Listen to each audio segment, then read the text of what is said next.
Welcome, colleagues. Grab a seat. Let's just dive right in. Today, we're doing a clinical masterclass on the hidden dynamics of the therapy room. Specifically, we're looking at how our clients adapt childhood feelings and, manipulate others to reinforce their own psychological defenses. Getting a handle on these invisible patterns, it's literally the difference between a patient staying hopelessly stuck in a destructive loop and achieving a real, lasting clinical breakthrough. Let's unpack this. Here's our roadmap for this explainer. We're going to start with adapting to early feelings, then move on to psychological trading stamps and reading sweatshirt messages. After that, we'll hit diagnosing psychological games, the explosive time of redemption, and wrap up with guiding clients to win. All right, Section 1, Adapting to Early Feelings. Carl Sandburg once said, "Life is like an onion. You peel off one layer at a time, and sometimes you weep." And wow, if that doesn't just perfectly describe our day-to-day clinical work, right? A patient sits down across from you, and your entire job is to peel back those accumulated layers of childhood adaptations. See, kids are born capable of experiencing all genuine feelings. But if they constantly hear, "I'm so ashamed of you," well, they adapt. They learn guilt. If they hear, "Just wait until your father gets home," they learn fear. Over time, they actually develop a quote-unquote favorite feeling for whenever life gets stressful. Now, to properly diagnose these patterns, we absolutely have to recognize where they live in the psyche. Opinions, traditions, those live in the parent ego state. Cold, hard, factual data and computation, that's the adult state. But those archaic, deeply ingrained feelings that drive a patient's most baffling, frustrating behaviors, those are housed entirely in the child ego state. Moving right along to Section 2, Psychological Trading Stamps. Let's think about a classic comparison here with two employees, Sam and Ed. Both are guilty of taking overly long lunches. Now, Sam activates his adult ego state. He feels genuine guilt, he actually learns from his mistake, apologizes, and changes his behavior. Boom, done. Ed, on the other hand, is operating straight out of his child state. He's using his guilt as a manipulative racket. He makes excuses, plays this self-indulgent psychological game of kick me by continuing to slack off, and unsurprisingly, he ultimately gets fired. So Sam learned a lesson, but Ed just collected what we call a guilt stamp. It's exactly like someone saving up retail stamps to cash in for a prize, except our patients collect different colored psychological stamps to maintain their dysfunction. Blue stamps? Those are for depression and hurt. Think of that executive who works himself to absolute exhaustion. Red stamps are for anger and hostility. White stamps are for purity and self-righteousness. Like the martyr parent who just suffers so loudly to control the whole family. And finally, there are gold stamps, which represent genuine self-appreciation and healthy victories. Okay, Section 3, Reading Sweatshirt Messages. Think about this for a second.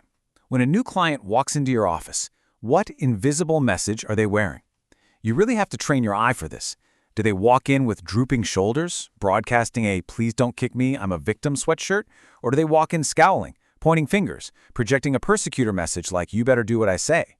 Nailing down this invisible sweatshirt is literally half the diagnostic battle. See, that cunning, highly intuitive part of a patient's inner child, what we call the little professor, uses these sweatshirt messages as bait. By broadcasting signals like "I'm available" or "keep your distance," they are subconsciously inviting you, or maybe their spouse or their boss, to step right into a trap. They desperately want you to play a complementary role so they can safely keep collecting their favorite colored stamps. That brings us to Section 4, Diagnosing Psychological Games. These underlying psychological positions manifest in some highly manipulative interpersonal games. Take the classic game, Let's You and Her Fight. In this one, a player deliberately stirs up conflict between two other people purely so they can sit back, watch the chaos, and prove their internal belief that people are fools. Or consider the game Stupid. A person operating from a place of deep inadequacy will intentionally provoke someone else into putting them down. Why on earth would they do that? Simple. Just so they can collect yet another counterfeit inadequacy stamp. Every single game we diagnose in the room has a specific theme, and it's always designed to reinforce an archaic, destructive belief, either "I'm not okay" or "you're not okay." If your client is playing "See What You Made Me Do," they're using blame to prove that you are not okay. If they constantly play harried and cop out of their responsibilities, they're trying to prove to themselves that they are not okay. Pinpoint the game, colleagues, and you disarm the trap. So how do these games actually unfold? Well, they always start with the hook. It's an invitation, like a car deliberately left unlocked, or a conveniently forgotten assignment. If the victim takes the bait, we move to the complementary moves. Now, on the surface, this might look like a rational adult-to-adult conversation, but underneath lies the ulterior motive, which is almost always a child manipulating a parent, and it always ends with the payoff.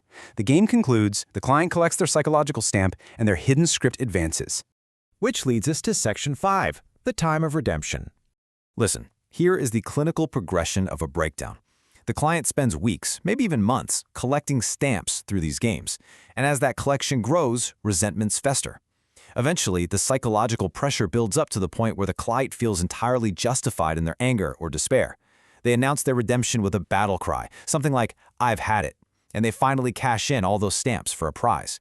That could mean quitting a job out of nowhere, throwing a massive fit, or even suffering a total breakdown. And the scale of this redemption? It varies drastically. Some patients cash in just a single page of stamps for a minor argument. But consider the documented case of a patient named Ken. When his car broke down, he asked his brother for help. The brother used that exact moment of vulnerability to cash in a red anger stamp he had collected 2 decades earlier. 20 years. And it was all over a childhood dispute about a toy train. He literally waited in silence for 20 years for the absolute perfect moment of revenge. Finally, Section 6, guiding clients to win. This brings us to the actual intervention.